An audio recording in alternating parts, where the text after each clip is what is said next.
What's up, you guys? It's Navelow here, and today I'm going to be giving you the first episode of the Legends Lounge podcast. This is a new podcast that you can find on all podcast streaming platforms like Spotify and iTunes, including a video version on YouTube. This is the one-stop shop to hear all your favorite content creators and pro players and see what they have to say about the game while getting to know them on a personal level. And for the first episode, we have a very special guest, the one, the only, Soar Kobi. What's going on, man? Hope you're feeling better. How you doing? How you doing? Doing pretty good. Doing good. That's what I like First to off, hear. I want to congratulate you on your newest merch drop. Hopefully everything kind of went over well and just everything just looked absolutely amazing. Thank you. I appreciate it. It's doing pretty decent. Very satisfied with how the quality of everything came out and the reaction from my community. So It's good to hear. We'll definitely get more into it a little bit later. But I kind of want to just start off with your beginning. I'm sure people can piece together where you've kind of come up and in content creation terms, but from your POV and in your own words, like how and when did you start making videos and like why?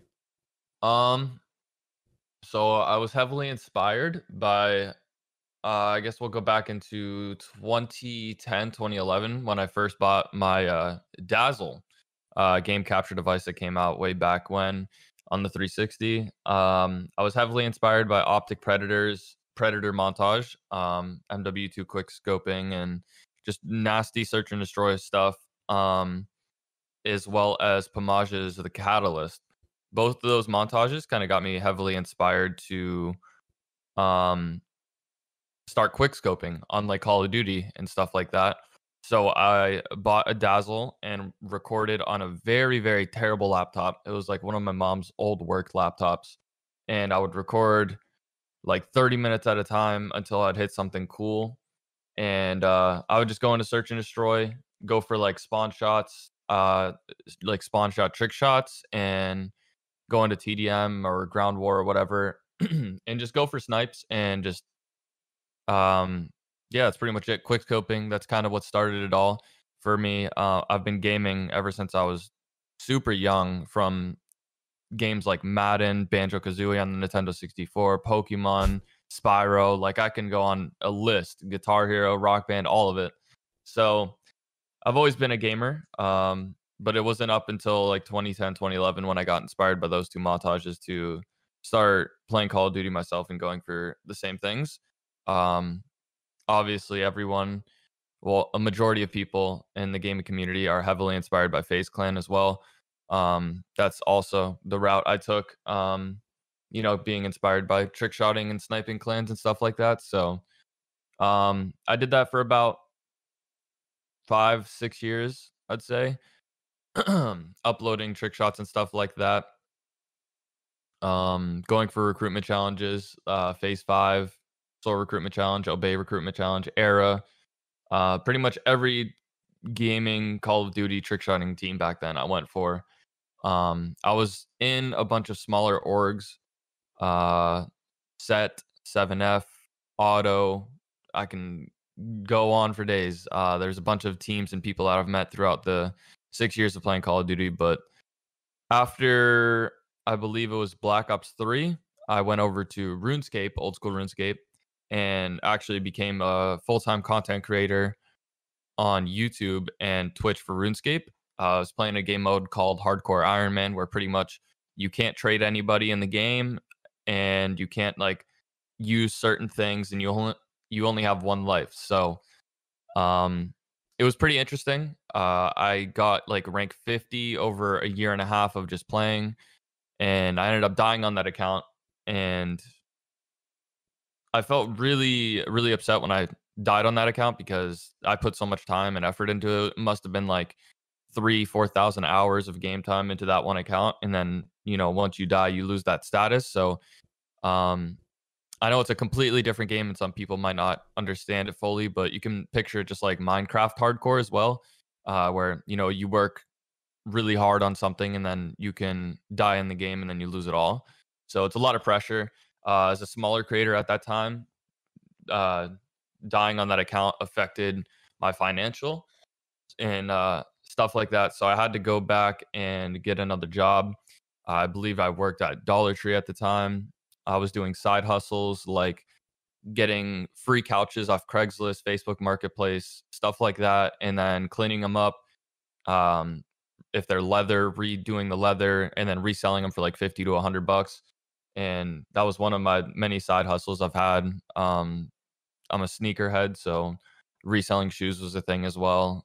Reselling designer clothing, stuff like that is what I did to kind of get enough money to invest into gaming fully, I guess.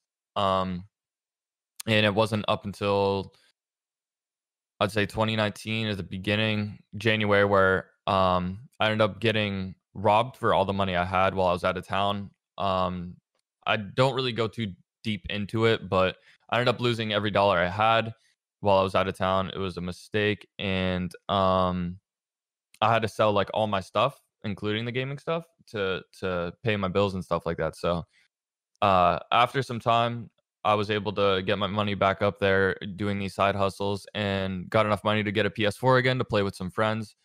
At the time, it was Fortnite. And within a month of playing Fortnite, Apex was released. And my friend, who is currently staying with me right now, Kyle, recommended me to play Apex with him.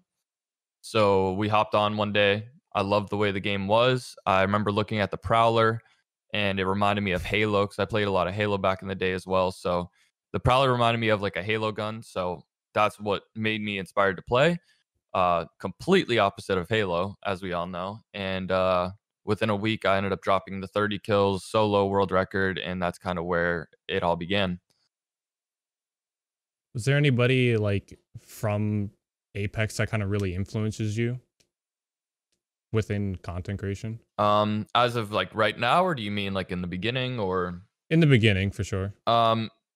So in the beginning, I didn't really watch anybody that played Apex. I remember when it first came out, um, a bunch of the FaZe guys, like FaZe Dirty, a lot of the FaZe snipers played Apex to kind of get the feel for it. And I was watching their videos, and then I was watching Noah J play Apex as well. I know Noah J was pretty big into it for like a month straight. He played it. Um, Mhm. so I watch a lot of Noah J. So watching that definitely influenced me a little bit, I'd say. Mhm. So back in the beginning, I definitely don't think I've watched any content creators that played Apex. It was mostly RuneScape and Call of Duty, and it still is that to this day. I still pretty much only watch RuneScape and Call of Duty content creators, but they definitely inspire me to mix in content from different like gaming communities and bring it into Apex. That's where I get a lot of my ideas from. It's actually kind of interesting. I tried going back to your YouTube channel, be able to kind of piece together your own start from my POV, and I never even knew that you were a part of RuneScape. Yeah. I didn't know that your first YouTube video that's at least still public on your YouTube channel is like a 20-second long Call of Duty Ghost trick shot on the map Stormfront. Yep. When did you feel like you kind of elevated your content to something, worth watching or worth, like spending time on editing and etc.? Like Okay. when So did you start? back in that era, pretty much if you were a trick shot or a sniper, all you did was pretty much upload single clips like that, like single 30-second Mhm. trick shots or montages or introducings to teams. It wasn't really more of like a content creator type of thing. It was more of a like a trick shotter, quote unquote trick shotter channel. So it wasn't up until I think like a year after doing it where I was heavily inspired by the FaZe guys doing their cut commentaries. You know, FaZe Jev still does them to this day. Mhm. If there's anybody out there that watched, I'm sure a decent amount of people that are listening to this watched FaZe Clan when they were in the New York house and they were all making cut comms, and it was just a really good time to be alive. That heavily inspired my channel as well. I mean, I played BO2 the same way they did, the same time frame. So I was making very, very bootleg quality cut comms, terrible quality. But I'd say it wasn't up Yeah. until 2019, 2020, like early 2020, where I really, really realized what the title content creator means. You know, there's people that just simply upload gameplays and they're still a content creator, but there's certain videos that I've made on my channel that you can see that um the There's different creativity. levels to it. Yeah, like Yeah. someone like you, I really respect your work because you're one of those people that are a content creator. You have a creative brain. You do all the work yourself. Like if you need a little bit of help from somebody else, you will get it, but for the most part you're independent and do a lot of your work yourself and are super creative with it. So, um comparing that to someone who simply just uploads a 20 kill game once a week, there's different levels to it. But yeah. I appreciate that. Kind words coming from a big man. Yes, sir. Yes, sir. I feel like a lot of people really started like their career in either Halo or Call of Duty, especially what like you mentioned the New York Face House. Like Mhm. I'm sure like a lot of like new gen kids probably don't even remember the New York house, but like all the old school guys. So Mhm. They were like you said, uploading those were like the times, man. 3 times a day. They were some grinders. Yeah, Definitely really 100%. inspired the work ethic that I have today. I mean, you look at Rain, FaZe Rain back in the day, he would upload once on his main Two, channel, three. 2 times on his Yeah. second channel. So, That guy he had a crazy work ethic, man. I feel like yeah, it's definitely forgotten at this point, but like for people who know, they know. It's just his work ethic was just so stupid. It was insane. it was absolutely insane. Absolutely. Uh, I know you talked about a couple of your side hustles and whatnot, but when did you feel like content creation or streaming or just creating videos became your full-time job? Like, was there like a certain paycheck that came in, or was there a certain moment, a certain video that like broke a certain amount of views, or what? Um When did you feel like it became your full-time job? So I got a like mini shout out from somebody in the RuneScape community. He goes by the name DVS. He was a close friend of mine, and he was like, "Hey, man, like you're a top ranked player, like I am. I've been doing this for like 3 years, uploading content. You should do the same thing. Just upload your progress. Pretty much just hit record, and whatever progress you make, throw it in an episode, and see how long it goes." And so he gave me like a little starter shout out, and I was getting like 3 to 5,000 views a video. Um, and then I just kept it consistent, like 2 to 3 times a week I'd upload. And um, they started going up to like 5, 10,000, 15, 20 was like the peak for that. And that was pretty much enough to hit that threshold to get, you know, um, some sort of money monthly from YouTube. I believe it was just like 2 to 300, $400 a month. And then on Twitch, I'd stream as well. So like I do right now, just to a smaller community. I believe it was maybe like another 100 to 200, unless it was a really crazy month.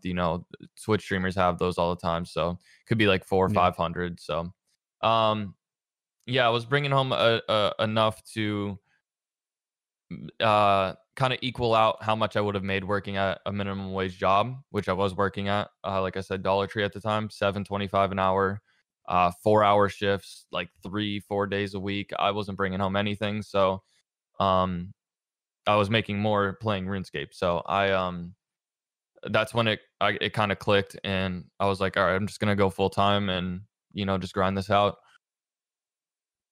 I know you said you were like relatively big in the Runescape community. Mhm. For somebody who's like thinking about jumping over from one gaming genre to a next, because like RuneScape is pretty different from Apex, right? So Absolutely, like, it's an is MMORPG. there? Did you ever feel like scared, or was there any doubts of switching from RuneScape to Apex? Absolutely. My best friends, even to this day, still make fun of me because in the beginning, I was like, I'm a RuneScape content creator. Like, they don't want to. My YouTube community and Twitch community don't want to watch me play Apex, and they were like, "Bro, Hmm. just stream it, bro, just upload it." And I was like, "No, like, what's the point?" And then it wasn't until that world record where I told my friend if that video hit 100,000 views, I would upload every single day on YouTube. And I did. So ever Yeah, since then, I kind of just stuck to my word. And I mean, time can tell what happened from then on out. fair enough. Fair enough. I know my buddy Crowder, who's really big in the Call of Duty community. He used to be relatively interested in Apex. I know he still likes the game, but he just doesn't get the viewership that he does on Call of Duty. Hmm. He used to play Apex with me and my buddy Cole, and we just used to have a bunch of fun. But he just couldn't stick on the game just because he didn't like have the same viewership that he did on COD on Apex. So I Right. know making the switch is like really difficult for some people because it's just like you have one paycheck and you kind of get this consistent viewer base, and then you try and go to a different game that you might enjoy more or you think is better, but you don't bring that viewership over. Like probably the most recent person who like fully switched was Aberrelli stepping down from the TSM roster, kind of go content creation in Valorant while still playing Apex to be able to maintain viewership and just overall enjoy the game. Right. I mean, I think that's it's just really hard to be able to switch from one game to another and keep the same viewer base and paycheck at the same time. It can be very demotivating for sure. You see it Hmm. happen with a lot of content creators and stuff. Making that switch can definitely really be demotivating. I mean, you're going from what you're comfortable with down to, taking a risk, and that's kind of what it's all about in this industry, is taking risks and seeing, how hard you can grind during those hard times to start to see success. Because no matter what game you switch to, you will see success. It's just a matter of time and patience, and it's pretty much it. If you give up in a month, who knows? Maybe that one extra day you put in could have been that breaking point for you. So, Hmm. Is there one thing or two that people kind of misread about you that you want people to know about? Because I know for me personally, I'm very joking. If hmm. somebody's new comes into my Twitch chat and they see me just railing like a mod or something like that, being mean to somebody, they're gonna automatically think, oh, this guy's a dick or this guy's rude or something like that. But that's just how I talk with my close friends, and I'm sure other people have that same way. But I'm very, very blunt, Hmm. and I kind of want people to know that about me. Is there anything that you want people to know about you that you kind of just see as a stigma? Yeah, there's probably one of the biggest things is um with the way that I kind of grew my channel in the beginning, like uploading those 20 kill games every single day. That was one of the things I did for like 100 days straight, was uploaded a 20 kill game. A lot of Hmm. people think that I think that I'm like a really good player at Apex. I obviously don't. I mean, I know I'm a decent player, but a lot of the people that watch me on YouTube and stuff think that I'm like an incredible player. Like I have this like huge ego. I think I'm the best, like stuff like that. But in reality, I know I'm far from the best. I don't want to be the best. I just like playing video games to have fun. So I feel like people kind of misinterpret or whatever word that is. I'm stupid, tired, and a little bit sick, but that's okay.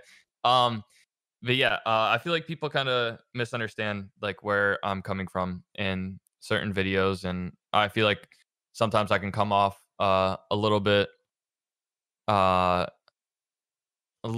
Cocky. yeah, but it's the Yeah. competitive in me. Everybody Yeah. has that This that. competitive grind in them, that like sometimes you'll get that squad wipe and you'll be like, "Let's go." You'll get hype and you might say something that people will Mhm. take differently than in the moment, you don't really realize what you're saying type stuff. So that's Yeah. definitely There's definitely like times like in the moment and there's a difference between like in the moment and like behind closed doors. Like mhm, I see like silver players that are like somehow hard stuck silvers that say like they get an insane squad wipe. It's still like really good and they'll say that they're the best. yeah, But I guarantee you if you ask them behind closed doors if they think that they're the best, they won't say it. So there's definitely like a difference between like in game and like having that kind of adrenaline rush right. and like being behind closed doors. So I definitely get what you're saying there. The only other thing I'd probably say is Uh, probably go with, I'm not like everybody else in the community. I feel like I mean, everybody has their own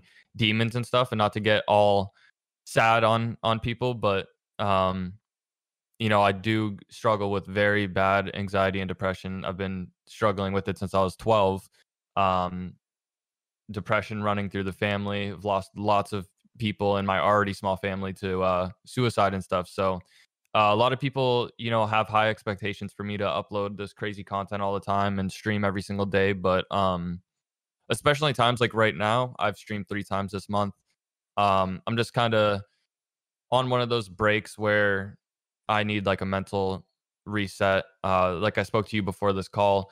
I have really bad physical health where I was diagnosed with functional abdominal pain disease 3 years ago at Cleveland Clinic, and on top of anxiety, depression, um, I have a lot of other very bad like health issues, um, and all of that kind of just piles in, makes me look like I'm dead in a lot of videos and streams, and even in this video, I might look dead or like I just smoked weed or something, but I don't do any drugs. I don't do anything like that. It's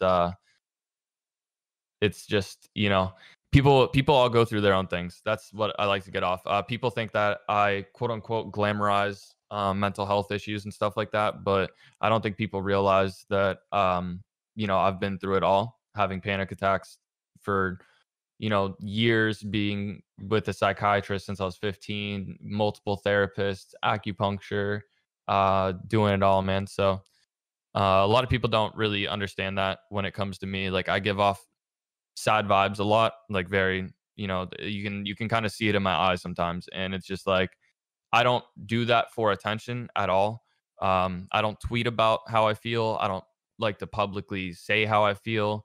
I keep it private because that's how it should be. Because otherwise, you'll let things get into your head. People tweet at you and be like, "Hey, you're doing this just for attention," or So when I'm in these like not too healthy mind states, I tend to not upload or stream just for the simple fact that I don't want to give off there's no point in streaming when you're in that kind of mood, because I like to stream to make people happy, and if I can't even make Mhm. myself happy, then it's hard to make others happy. So that's the only other thing I'd say about me is a lot of people don't know like my past and like what I've really been through, and the fact that mental health is a huge thing, especially with gaming, that people really have to focus on. It deteriorates your brain 100%. Yeah. I'm sure people kind of understand, like, people need mental breaks and whatnot, and I'm sure a Hmm. lot of, like, viewers and supporters that you have kind of, like, relate to that because a lot of the people that I kinda watch, I'm able to relate to them on some sort of level, and I'm sure some of your viewers or your supporters are able to relate with you, so it's Right. definitely nothing to be, not embarrassed about, but it's at this point where it's just the world is getting uglier and uglier, and this stuff is starting to become more common, so I Hmm. mean, you just gotta find the brighter things or the better things or the light in things at this point, for Right. sure. Yeah, I like to talk about it in my streams and stuff every now and then, just because there are people out there that truly do have it worse, and that's why I don't like to complain. I find I like to relate to people in the music scene where I like to kind of relate to people with artists like Nothing Nowhere, who I've played with in the background of my streams. You got Lil Peep, you got Juice World X. There's so many artists that I like relate to on a whole different level of like mental health and stuff like that. And I Mhm. feel like that's where in my content people kind of relate to me, and we all have this quote unquote bond, I guess, where I feel like the real ones know and like can relate, and then the ones who are living in a fantasy world just don't really like me, because I like to, like you said, be blunt about it and be upfront and talk about these things that other people don't want to talk about or don't talk about. Yeah, for sure. Dude, you talking about Lil Peep, you're getting me in my feels at this point. Lil Peep's gotten me through some things. Dude, Hmm. they came out with I don't wanna say movie, but they came out with a documentary about Lil Peep. Did you see that at all or no? I've seen the documentary. I've seen the recent Hellboy documentary. I know everything about Peep. I've listened to every song. I have 3 Little Peep tattoos on my body. I'm a Oh huge my fan of gosh. him. So Dude, his I music is something else. Like Lil Peep, like I'm sure there's a lot of artists out there that just like have their own distinct kind of like hmm feeling or vibe to it, but Peeps is just like no others, man. yeah, he Like, he changed the music scene absolutely, and the yeah. lyrics in his music. A lot of people make fun of me because they think I'm quote unquote a wannabe Lil Peep, but if people actually took the time to realize, like when you look up to somebody, it really affects you. Like Mhm. um, so you've seen the documentary, I'm assuming. His childhood life was damn near identical to mine. Not having a dad around, not have well, his grandfather, but not having like a father figure around to, kind of raise him. Just being with his mom, wanting to make his mom happy, going through school, being bullied through school because you're different, not having friends, getting forced into, not forced, but hanging around with the wrong people in high school, getting into drugs. And then, like I said, anxiety and depression. Obviously, that's something he was going through, really bad anxiety. Um, and the label he was with, I mean, there's no need to get into the full, conspiracies, but the label he was with was obviously not helping when they're touring him so often, and he didn't want to tour on some days, and they forced him to. They, would give him literally feed him Xanax and all sorts of other stuff. And if they would have helped him seek help in any other way, I think things would have been different. But Hmm. yeah, there's no need to get into all that. But like I said, it's just for the people that are like, man, you're such a Lil Peep wannabe. It's like, I think people got to realize that when you kind of latch on to someone's life like that, where you finally understand that there's somebody that is went through a similar thing, and the music that they're making is like identical to the life you're living, it hits way different than listening to Future rap about having a $80,000 Patek on his arm. Yeah, Like for that. I sure. don't relate to that. I relate to more deep things and sad stuff. So yeah, that's kind of Yeah. where my inspiration would come from. I'd say it's a lot of music, Avenged Sevenfold, Nothing Nowhere, like all the artists I named already. Um, and then for content creation, it would just be inspiration coming from other gaming communities and merging it into Apex. Very, very wide background and just kind of like a very not only wide but just diverse at the same time, kind of making one big dog of a content creator here. So I suppose so. it's actually amazing to hear.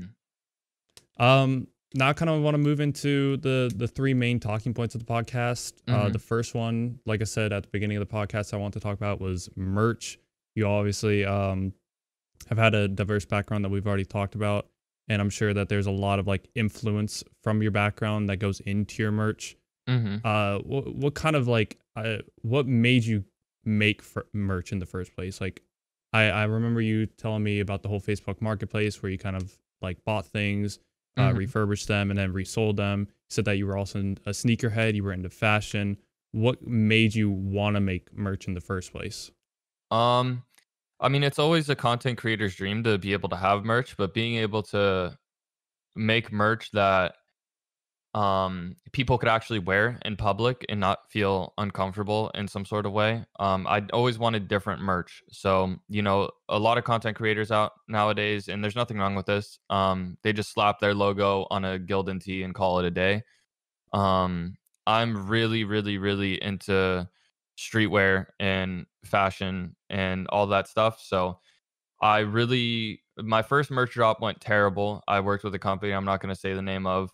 Um, Not only did they financially screw me over really bad, of course, merch is not, I do not care about the money for the merch, and we can get into that in a second here, but um, they screwed me over financially really bad.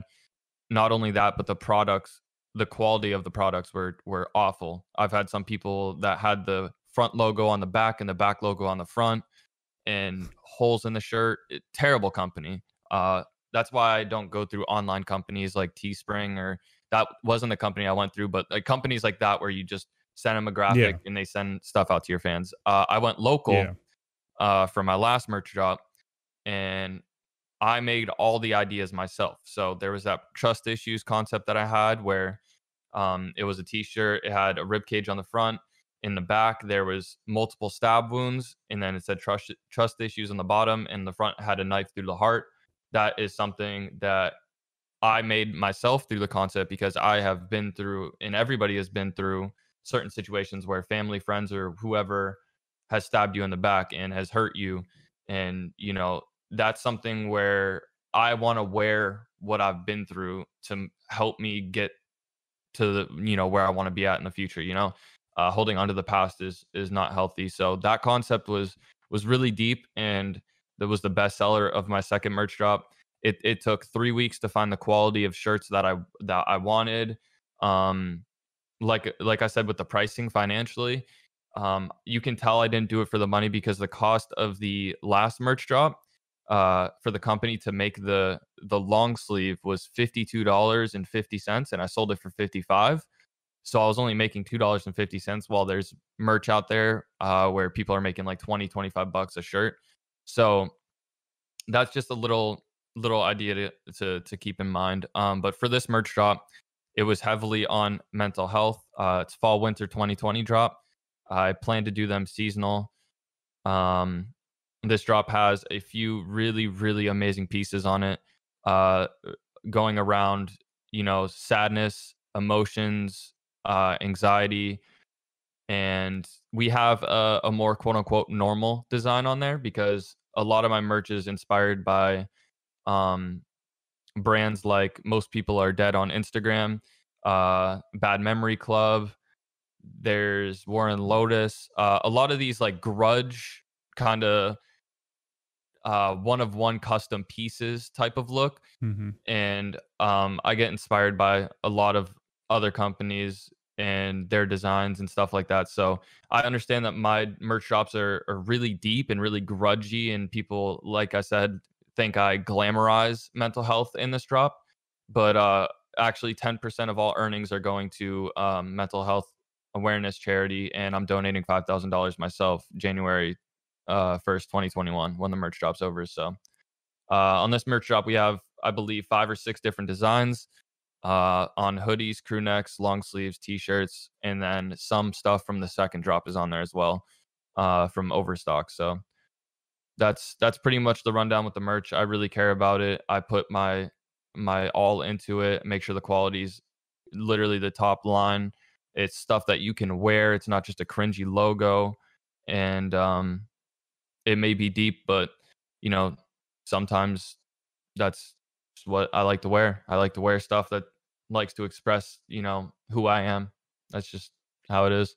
Yeah, it's definitely unique, and like I was saying before, like a lot of your community, I feel like can definitely like uh relate to you with your past demons and stuff, and your Hmm. merch definitely like your merch, like you were saying, like a lot of content creators just slap a logo on there. Like Right. obviously if you buy that, you're supporting the content creator that you're wearing, but yours carries like a whole different weight to it. It's not just a logo, it's not just a simple design, it's not just like a cursive writing of somebody's name. It has its own meaning. It's got its own backstory that you could write a book about. So it's Yep. definitely every piece is unique with looking the same. Of like say if somebody buys the trust issues one, like Hmm. each one just carries its own weight to it. Yeah. So Each it's each concept really means a lot to me.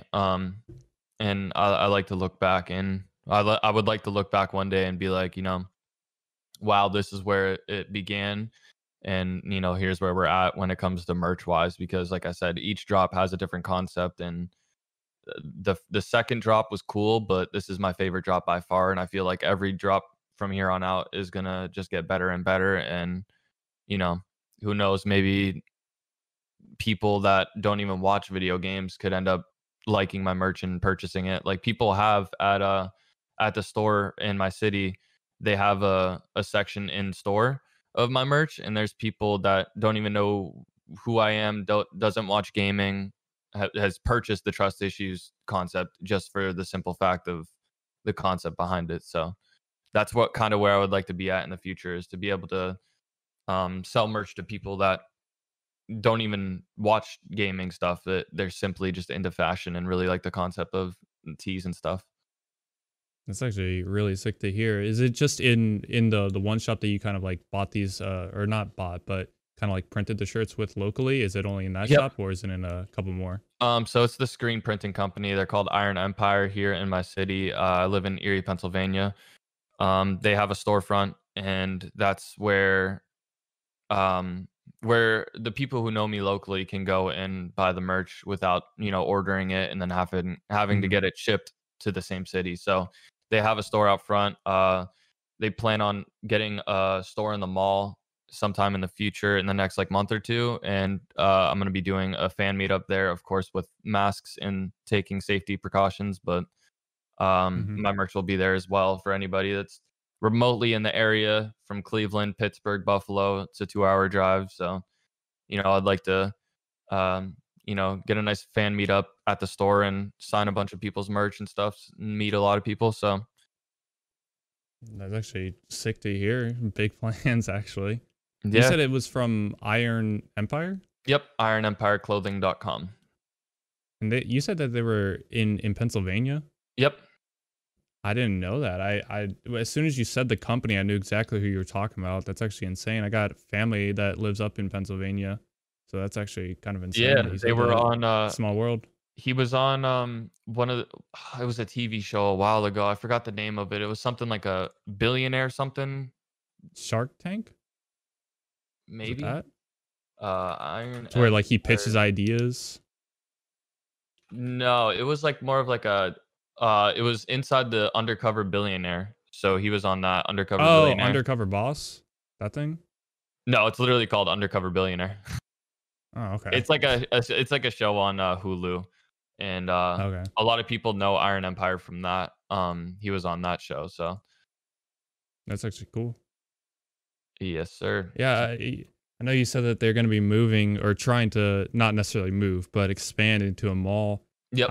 I'm sure your designs are doing well in the shop, the standalone shop, but if that I swear if your designs get into a mall, I know a lot of the malls, cuz I have a really massive mall like Hmm. literally 5 minutes away from me if you drive like 2 minutes, like so close. And a lot of the designs that sell extremely quick, because I used to work at a Foot Locker, which is kind of really close to a t-shirt and kind of like sweatshirt and just clothing shop in general. Yeah. Dude, there was this I don't know the name of the company, but there was like these kind of like drops that look very similar to yours and kind of had the same concept with the deeper meaning behind it. And they always just like had them hung up exactly where I could see it from, and they would just sell so quick. And I know a lot of people that go to the mall are usually in the I don't know, like teens or like Hmm. early 20s or 30s, and I feel like that's kind of like the market that really connects with what you're kind of dropping. So I feel like going into a mall would just be absolutely massive for you. Right. Right. It'd be really cool. Yeah.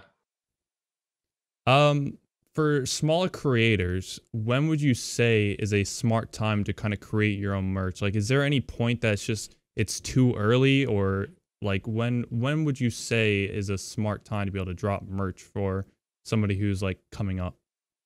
It's honestly up to the creator's opinion. It's up to how close they are with their fan base.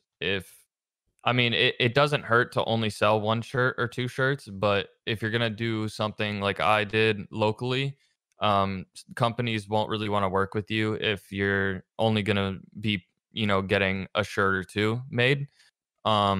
It's never a bad thing though.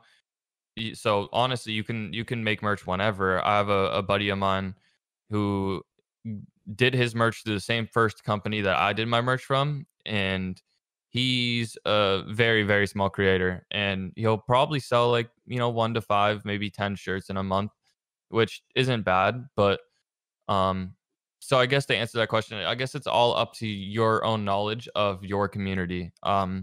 It doesn't hurt to not sell anything, and it doesn't hurt to sell 5 or 10 pieces to the mods in your stream or close friends that watch your stream. Mm-hmm. I wouldn't say there's really necessarily a threshold or anything like that where you would have to hit to be like, okay, I think merch is a good idea now. Yeah. For esports companies, how much do you think that they should value merch? Because like, uh, 100 Thieves, for example, right? Hmm. They are uh, not necessarily laughing stock, but when you compare 100 Thieves to other big esport orgs like TSM or something like that, you can definitely tell like 100 Thieves values their own merch and their own, shirts and designs and stuff a Yeah. lot higher than a lot of other esports teams. What kind of ratio, from your opinion, from your POV, should esports teams kind of value when it comes to merch, when it comes to their esports teams and content? Like, what should Um, the ratio be? I feel like a lot of esports teams, should set a little bit higher of a standard that they have now. 100 Thieves has a pretty basic standard, which I think, because not like I said, not everybody wants to walk around with just a esports logo on a hoodie. Hmm. Putting that extra little effort into merch is definitely where the bar should be set at. I think overall everybody in the community should try to step away from just slapping a logo on a tee and calling it a day. But then again, the market to the gamers in the community, a lot of people don't really care what they're wearing, or they just want that basic logo on a t-shirt. I mean, it's really up to the buyers, but in my personal opinion, I think that the bar should be set a little bit higher. I think that esports orgs should put a little bit more effort into their merch drops and their clothing that they're dropping, because that's a big source of income for esports orgs, because not only are they getting sponsors and stuff like that, but merch is another main source of income that orgs are looking to get. um Yeah. it's not like the org makes it's not like the org streams every day on Twitch. It's the content creators within the org that do.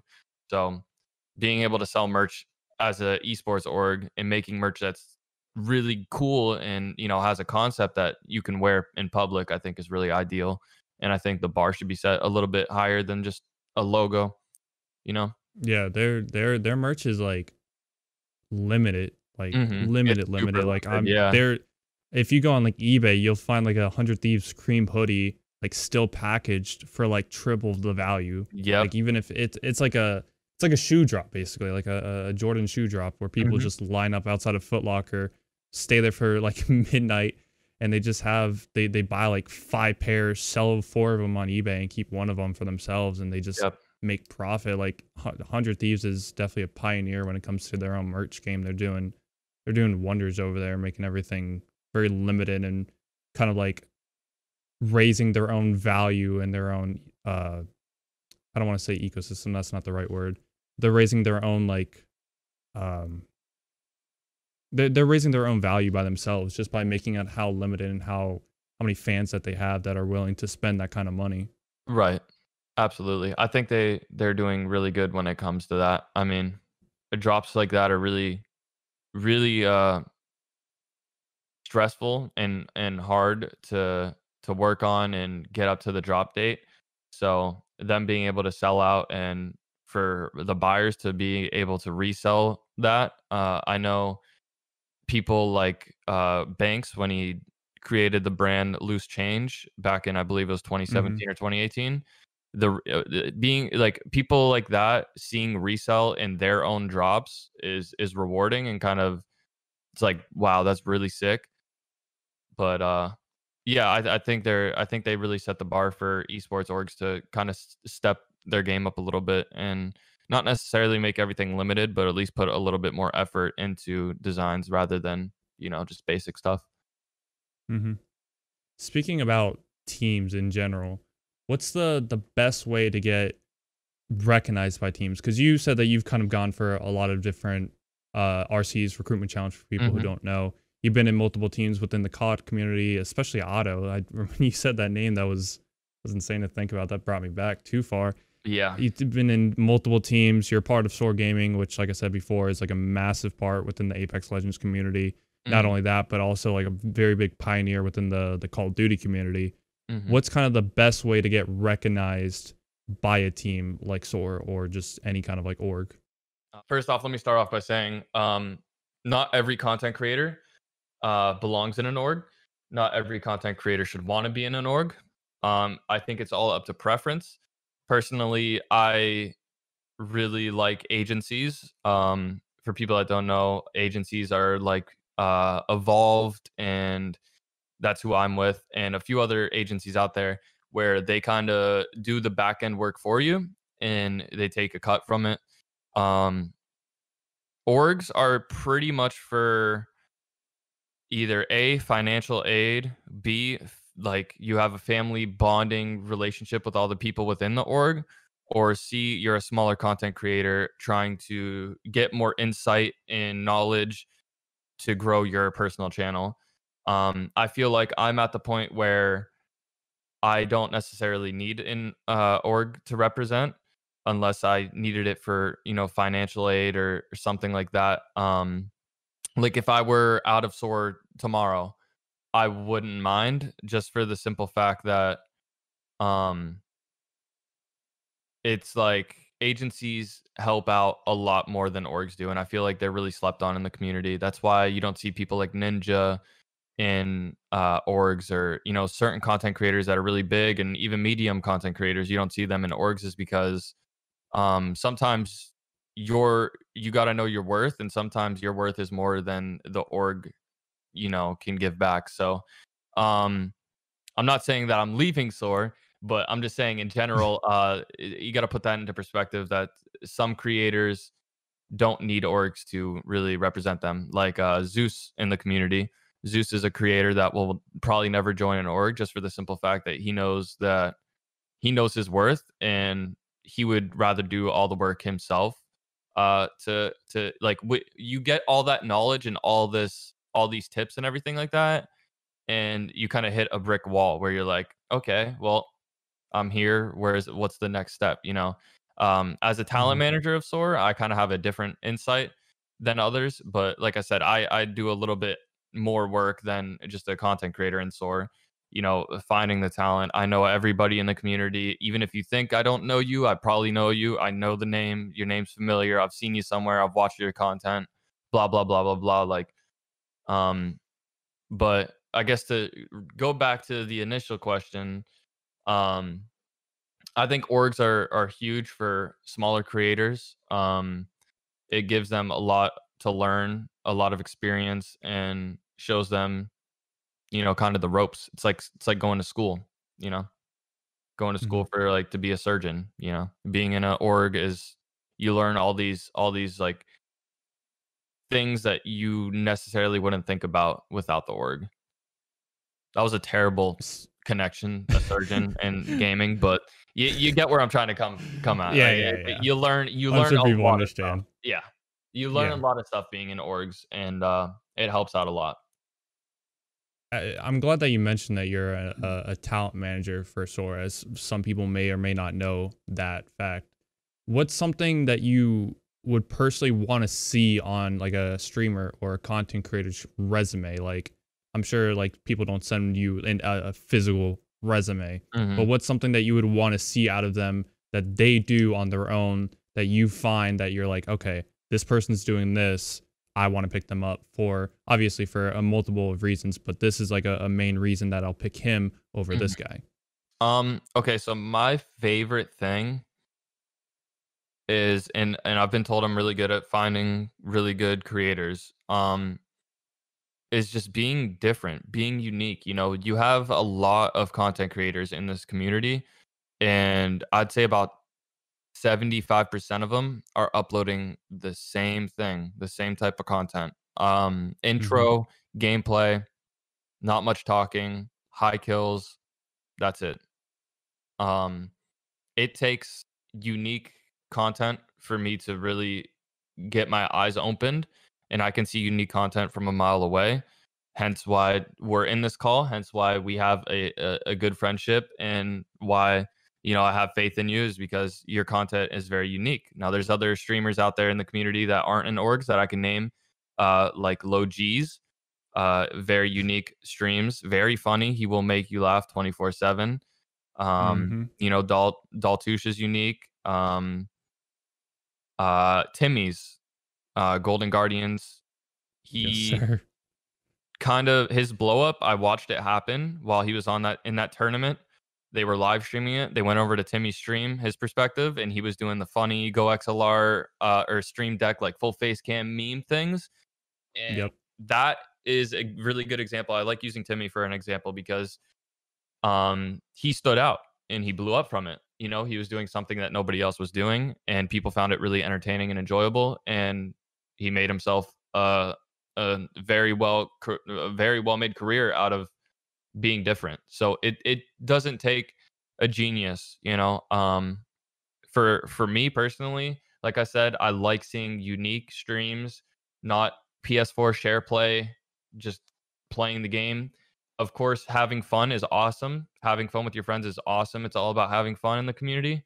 But at the same time, having good equipment and good quality is really, really important. And being different is super important. You know, Hmm.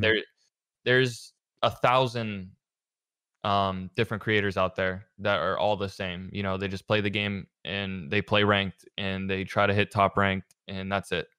You know, Yeah. um, there's not much to I, there's not much variety to their streams, you know. So I like variety, being unique, and you know that's definitely what I would say. Personally, for me, I write down video ideas in my notes in my phone. I have a list of series and ideas and individual like video ideas, single video ideas, like collabs. Like I have so many ideas in my phone, and I'll go through and I'll scrap some. There's times where I've made videos, edited them myself for a long time, and you know how long it can take to edit videos sometimes. And I'd scrap them, just completely scrap them. So like it takes more than just uploading a gameplay to really catch my eye. Like going deep down into really using your brain as a creative, like an entertainer, is definitely really I like treating a pleasing to the eye. I'd say I don't know the word I'm looking for. I'm stupid. I mean, I think everybody's kind of got the gist of it. Yeah. My next question was to kind of like go over some do's and don'ts. I'm sure we don't have to go over the do's anymore because I'm sure that we've kind of gone over them and people can kind of pick up and like mold their own thoughts on what you've already said. But what are some don'ts to be able to get picked up by a team? Like, is there anything that like if you see this person doing this, hmm just L, Um, automatic L? I would say drama. Um, you know, I've been in a fair share amount of drama in the community in Apex. I'd say there's only been two medium sized drama I've been in. I would say just try to keep it positive and just avoid drama at all costs. You know, somebody tweets something ignorant at you, just ignore it, block them, move on. There's no need to Hmm. publicly because you don't know who's looking at your Twitter.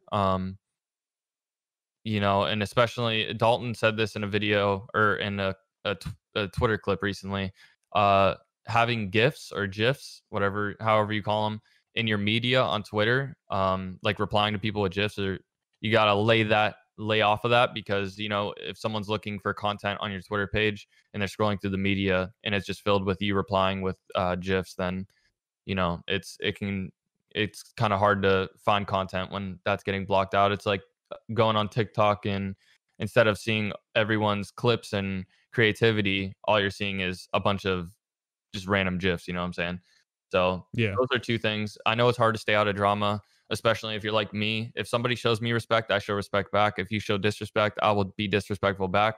I learned to kind of put that in the past, but definitely, just having a really positive vibe on social media and not really getting into drama is a good thing. So a don't is drama and making sure that your content is easy access. Easy access. Yeah, I'm just gonna say that. It's easy to find. Yeah, yeah. Easy to find. No, I definitely can kind of like agree with that. Like it's very hard to stay out of drama. Like kind of what you're saying. Like if somebody's disrespectful to you, it's really hard to kind of keep your mouth shut, especially where it's like something with Twitter. You just Mm-hmm. click tweet, you type something, you hit send, and it's already sent, and it's really hard to kind of stay out of that. But Yep. definitely can agree with what you're saying. Yep. Anybody can just Um, look at it. is brand loyalty anything that people look into? Because I know there's a lot of people that either A, go for every single RC that they've ever seen. I Mm, know back when Call of Duty was like kind of like at its peak or at least like going down on its downfall, there was like, especially around Christmas time, I'm sure you can relate to this, around Christmas time, there was Obey Christmas RCs, Dare Christmas RCs, Soar Christmas RCs.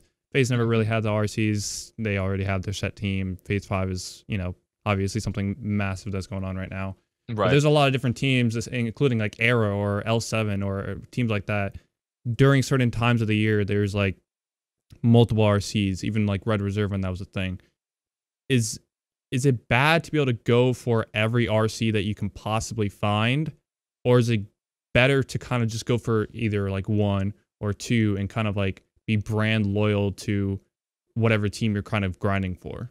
I'd say when it's orgs that you're talking about, like every org that you've mentioned, it's a little bit different. Brands that don't really host recruitment challenges like TSM and NRG and stuff like that, those are orgs that you're gonna want to be loyal to, like brand loyal. I like to be loyal to Soar, like with all the content creators within it, because like I said, I built this as a family thing. Um, and bringing in smaller creators as well. But the beginning was it was just a bunch of close friends that loved playing Apex and just wanted to be in the same org and represent it together.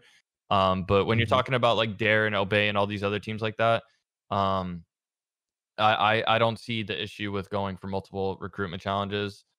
So that'd be the answer for that. Yeah. I don't see the issue for medium orgs. Soar's definitely in that list of medium orgs. And then when it goes to the tier ones, that's when you really want to show loyalty to the company.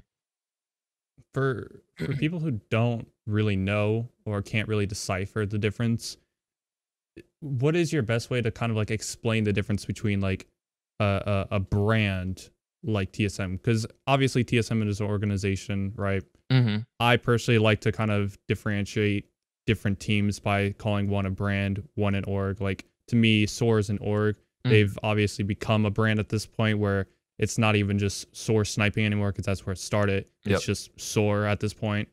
TSM is obviously its own brand, its own org. But then you have like these smaller teams like Era where they're their own like team, they're their like org. It's kind of like having different terms for different things. Like what's Hmm. the main difference that you can kind of give to somebody who doesn't know the difference between like what TSM or like Error would be? Um, a tier one in my eyes, and I guess publicly, would just be an organization that has made themselves into a brand. They had a lot of really big names in there. They have a lot. They have dedicated law teams like what's the word I'm looking for? Like lawyers. Mhm. Really, really in depth contracts. Um, assets, business people, financial people. Um, Like it that's when it becomes a company. Or orgs like Era don't have they might have one of those, but they don't have a business team, a financial team, a law team, all these certain things.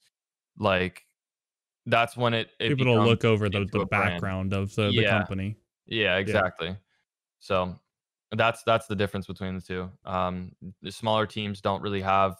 They might have business, but they don't have the connections with lawyers or financial aid, investors, stuff like that. So that's the answer for that one. It's definitely a good way to explain it for people who don't understand is like the having the contracts and stuff and just having people like you obviously have your main roster, but Hmm. then you have those people on the financial team that you just don't see, but if you're in the team, you'll definitely know of them. So I definitely like that answer. It's actually a really good way to explain it. Yeah. Um, Going over to the last main talking point of the stream before we get into or not the stream, the podcast, sorry. Uh I want to talk about something that's a little bit more um debatable, I guess you would say. Okay. Controller versus mouse and keyboard. Hmm. Since for people who don't know, obviously you came from console. You're playing on PC at this point. You're still on the sticks. You have played M&K here and there. How do you feel like where do you stand on the M&K versus controller debate since you've come from both platforms, you've played on both inputs? How do you feel about the whole debate? I fully understand why aim assist is such a talked about topic. Obviously on console, the aim assist is point 0.6. This was mapped out by iLoot Games and a few other people in the community that go into the I forgot what their title is. I'm so stupid. The people who go into and like find the leaks early and stuff. Um, iLoot Games posted Data miners, yeah. yes, yes, that's what it was. Yeah. So the console aim assist is point 0.6. and the PC aim assist is zero point 0.4. Coming from console, there is a huge difference in the aim assist, especially with the R9 when that was in the game still. Rest in peace. And the Volt and the Hemlock and the Prowler. Those are really, really, really strong guns in on console. And I feel like the aim assist really helps that out. Mastiff Wing is something that you want to run on PC rather than console, just because you have that frame rate. You have um, you have no input lag in the controller and less aim assist, so you have a little bit more focus. You're going to be fighting more up close, especially having aim assist. You want to fight a little bit up close. A lot of controller players know that advantage. Um, there's pros and cons to both inputs. Mouse and key, obviously, the main topic, can loot while moving. Recently, there was a controller player by the name Brother Enoch who actually took an idea that I had and did it, where he had a dual foot pedal setup where he set the keybinds and he was able to loot while moving on controller. So that's one of the pros that mouse and key has. They also have air strafing. Their movements a lot better than controller can get, and their accuracy. Obviously, if you're a really good mouse and key player, you have really good aim on a mouse compared to just a tiny little thumbstick. And then we're gonna swap over to the pros for controller. Obviously, the biggest one, aim assist. I mean, it's a no brainer. There's aim assist in it, but it's not aim assist like you see on Fortnite, Call of Duty.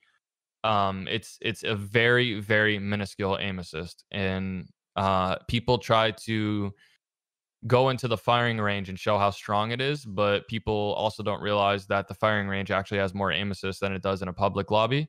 That was also pulled from data miners. Um, so I feel like there was a huge debate, and there always is, there always will be, about how OP aim assist is and competitive and all this stuff. But I think if people were to experience console aim assist and compare it to PC, I have 4,000 hours on console, 2,000 hours on PC. I can definitely say, and you can ask any other creator that's been on PC and PS4, like Zeus, Jenks, iTemp, all of us content creators, we will 100% say that console has disgusting amount of aim assist. Now, it's not Fortnite, Call of Duty disgusting where it needs fixed, but compared to PC, I think the mouse and key players that call us, call out and be like, I got controllered, I got aim assisted. I think they take it for granted, not understanding how bad they can get, quote unquote, aim assisted and controller on console. That's Mhm. my topic of it. I'm not too into it. It's the same thing with like the Xbox versus PS4. I'm like, it's the same. I mean, that's a little bit different because it's literally the same system. Like, it's same specs. You're playing the same game, same frame rate, same everything, just a different controller. But for mouse and key, I don't really get into it too much. I don't have an issue with it. I understand people's arguments. I just kind of, move on and, do what I like doing best. Like I said, if I wasn't with Scuff, I would probably grind out mouse and keyboard. But since I'm really loyal to Scuff, I really like the people over there and I really like their products, I stay on Mhm. controller. I'm actually kind of glad that you mentioned Scuff because I know that there's a lot of like moddable controller companies. Like Mhm. one other one that comes to mind is Battle Beaver. I don't know if they're even still in business or whatever, but do you think that there's a difference between how you play when you have a modded controller or if you just have a stock controller? Like, is there a noticeable like skill level difference between the two? Yes. So for a Scuff, I guess you can say it's quote unquote unmodded. They have a few things on a Scuff that I can't play games without anymore. A lot of people knew me when I first kind of blew up. I was using just a DualShock just because I was broke as shit. I didn't have money. I just used whatever controller I had. And I was always like, man, I'll never get a Scuff or anything like that. But I actually had a Scuff in 2013 trick shotting with 4 paddles on it. That's how I trick shotted. And we used back in a competitive Call of Duty. I don't know if you remember, but Cronus Maxes were Mhm. required to be at LAN events. I tried a little bit of competitive Call of Duty Go, so I had to use a Cronus Max to use a. For people that don't know what that is, now it's way too OP, but Back then, it was mainly used just to use other controllers on other devices. So I was able people in competitive Ghost on PS4 would use a 360 scuff because they didn't make a PS4 scuff yet. They would use a 360 controller scuff on a PS4. So you would use the Chronos to map the keys to the 360 controller. Um, but to answer your question on the scuff, I use there's digital triggers and there's trigger stops. I use trigger stops. It cuts about half of the reaction time in half when you're ADSing and shooting. Digital bumpers as well, and the grips are really good. I personally don't use paddles anymore. I play claw. Both of my paddles, I'll show my controller on screen right now, are removed from the controller itself, and then you have the trigger stops. And I do use a Control Freak. I never was into Control Freaks, but they sent out a care package, and I liked one of the thumbsticks. So I use a Control Freak on the right side, and then just regular grip. But like I said, the comfortability of the scuff, the digital triggers or trigger stops, it's preference, and then the digital bumpers. These are reasons why people say scuffs are so expensive. People think that you're just buying a scuff for the two paddles, but realistically, you can buy the back attachment for a DualShock that's $15, and that's a $75 controller right there. You can get a scuff with all these amazing things on it that help your reaction time, help your accuracy, all that for an extra 40, $60, and it's way, way, way worth it. And I know people say scuffs have broken a lot. I have a scuff to the left of me that I've had that I've had since I got sponsored with Scuff about a year and a half ago.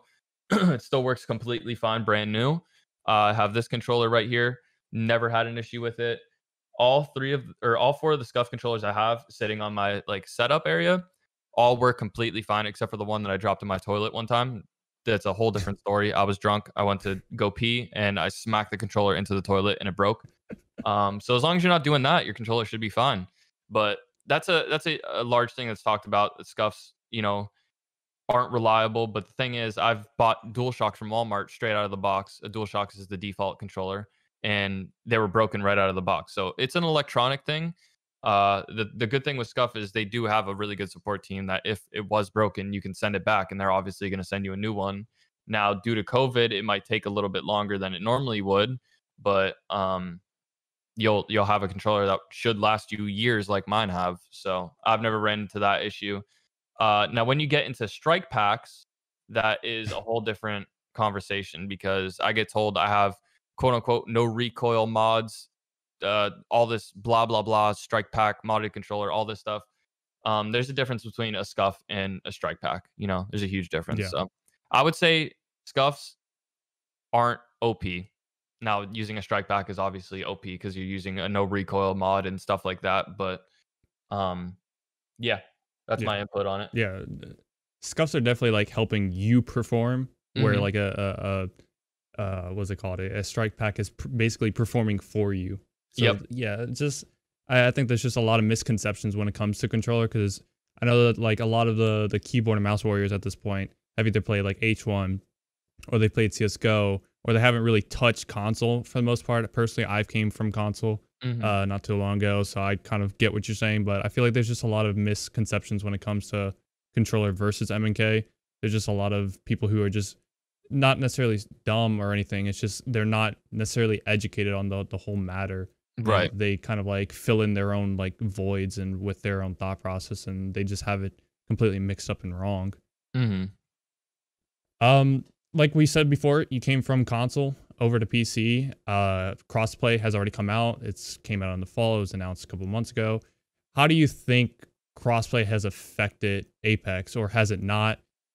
Is content creation easier or harder? Because I know a lot of the console lobbies are, I don't want to say easier than the PC lobbies, but I know a lot of people who do content creation have gone over to console to be able to get quicker and easier and better gameplays, and then normally just play on PC. So I think the benefits from it are you're allowed to finally play with your friends that are on different platforms. With skill-based matchmaking being implemented, you're still experiencing queue times, or at least I am. especially in the game mode when I play it anywhere from around 1 a.m. to like 5 a.m. As of right now, with two of my IRL friends, we usually are running into the same people in every single game.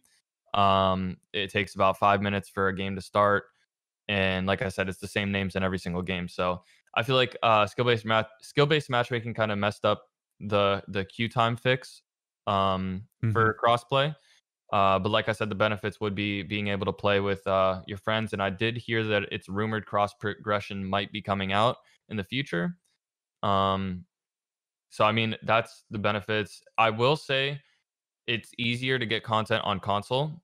Um, 100%. It's a lot easier. I'm not saying the lobbies are easier, but when you think of a casual player, you think of somebody that's just chilling in their room, playing on like a 50-inch flat screen TV.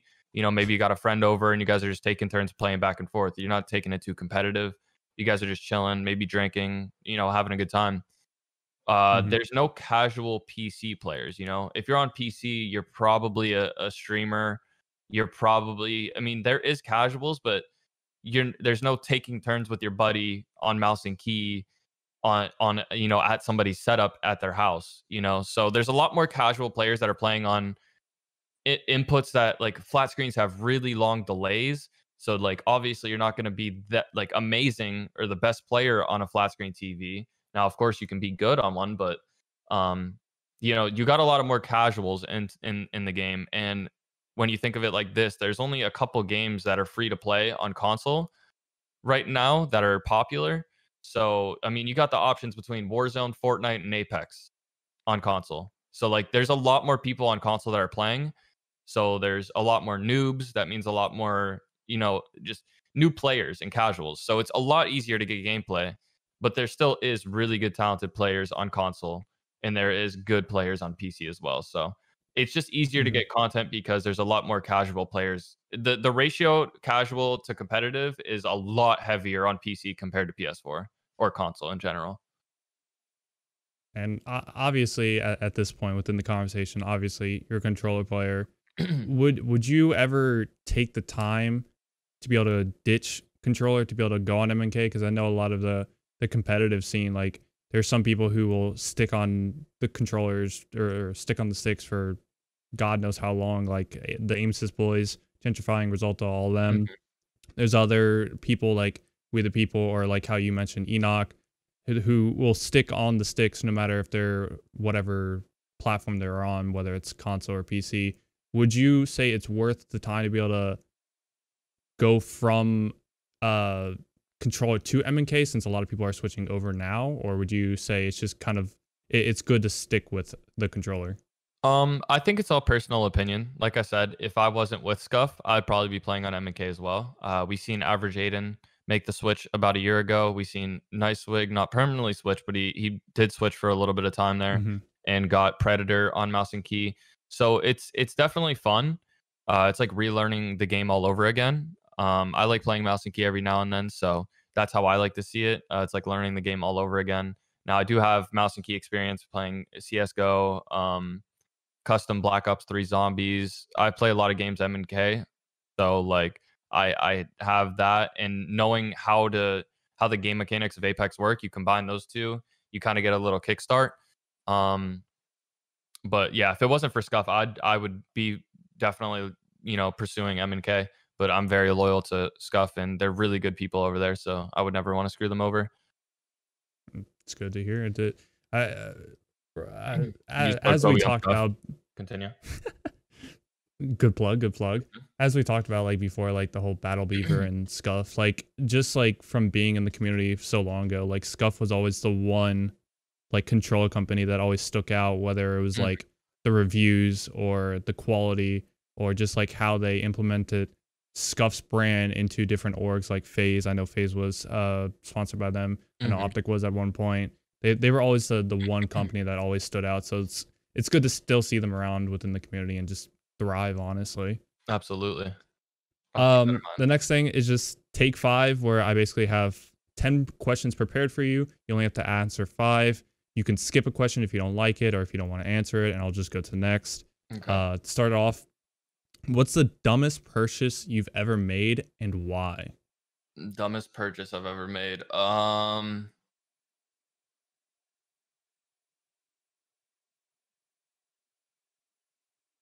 That's a hard one.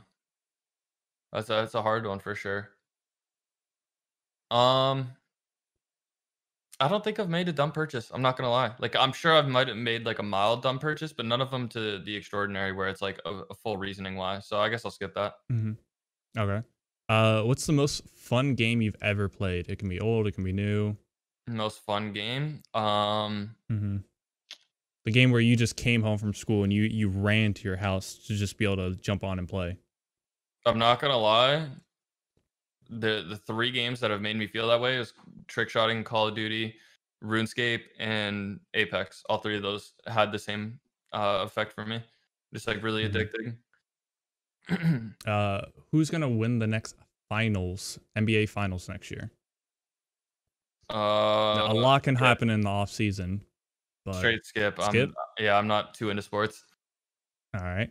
What's your favorite experience or opportunity that you've been able to be a part of because of your social media status as a content creator? Like one thing that you recently talked about as well is the TSM Invitational. Like Mhm. what's something that you've been a part of because of your content creation status?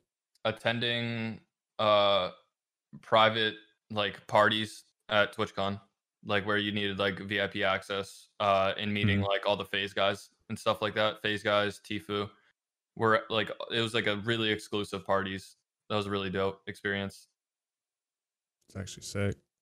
What's the best kind of food to eat before streaming to get you full but keep you energized? Because there's obviously there's those kind of foods that like get you hella full, but then you start feeling drowsy. What's the food that you like eating to be able to get you full but keep you energized over the 6, 7, 8, however many hours you stream?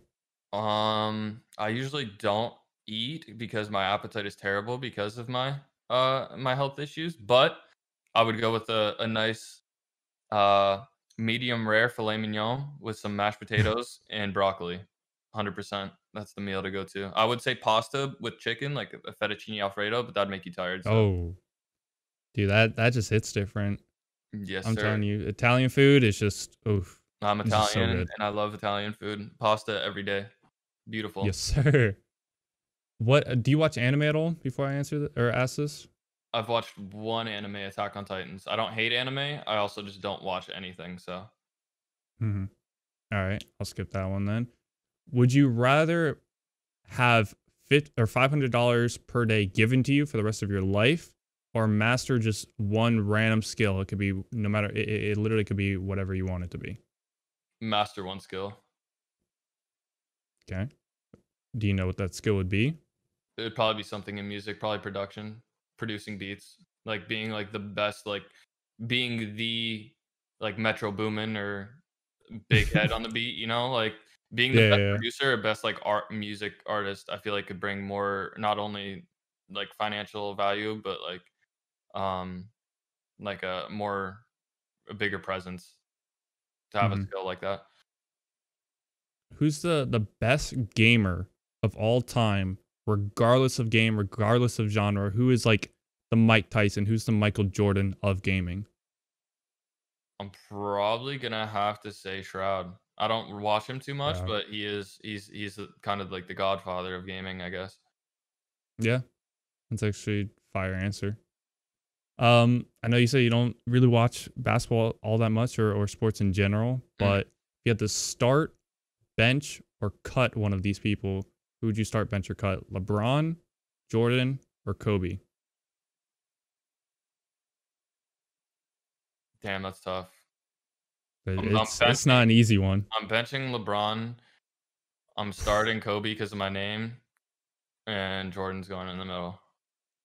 They're all such Ooh. different and unique players, and like I don't Mhm. know, bro. You can't bench any of them. That shit's illegal. Yeah. You can't. It is illegal. Dude, that's a question that will just get you murked, bro. Yeah, it's gonna get me People killed. are just diehard They're fans. diehard LeBron fans. Yeah, I don't know. Yep. Yeah. Top or not even top five, but just your favorite G Fuel flavors, because you're obviously a part of a team who's sponsored. I'm sure you've drank G Fuel in the past. Like, what's your favorite flavors that you kind of like go after? Fun Kobe fact. Absolutely hate G Fuel. I'm caffeine free because of anxiety. Makes my anxiety worse.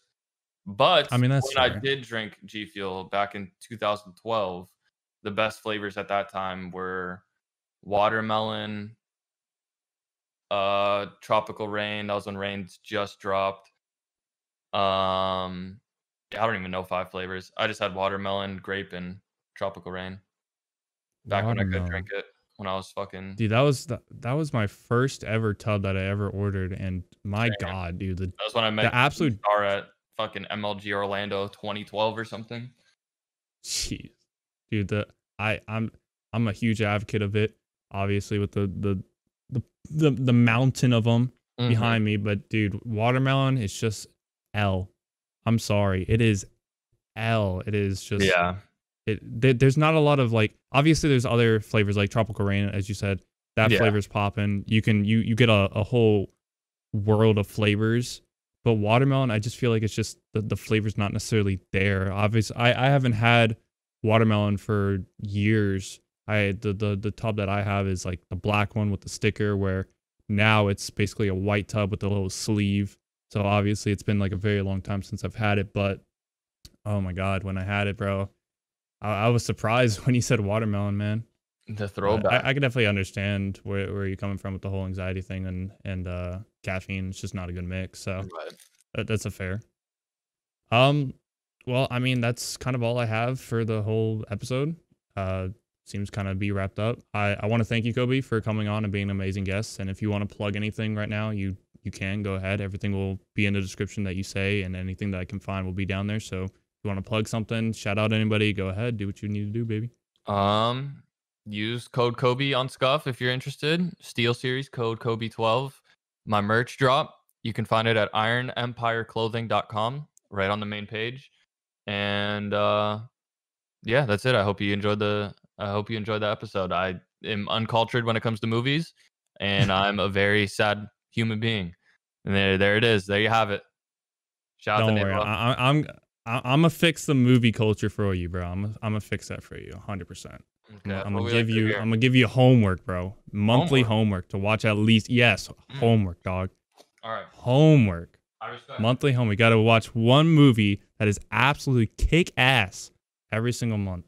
Okay. All of his social media, like I said a couple seconds ago, all of his social media will be linked in the description below. Anything that I can find, anything that he mentioned will be able to be found down there. I want you guys to tweet at me or leave in the comment section below who you would want to see on episode 2. And one last question before we go, Kobe. Yes, Kind of sir. want to keep this as a continuing theme throughout all the episodes. No matter who the next guest is, what's one question that you want to ask for the next person? A question that I'm going to relay to the next person is, let me see here.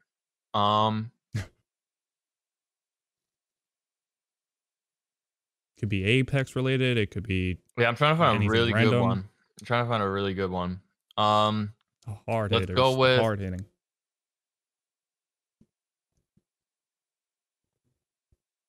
how did video games change your life? Boom. Just like that. Fair question. Fair We'll question. keep it broad. Yes, sir. Like I said, everybody, I appreciate you either listening or watching the podcast. Again, I appreciate Kobe coming on and being an amazing guest. If you guys did enjoy the podcast, make sure to leave a like rating on whatever platform you're listening or watching on. So, guys, please comment and subscribe. Thank you guys for watching. See ya. Bye.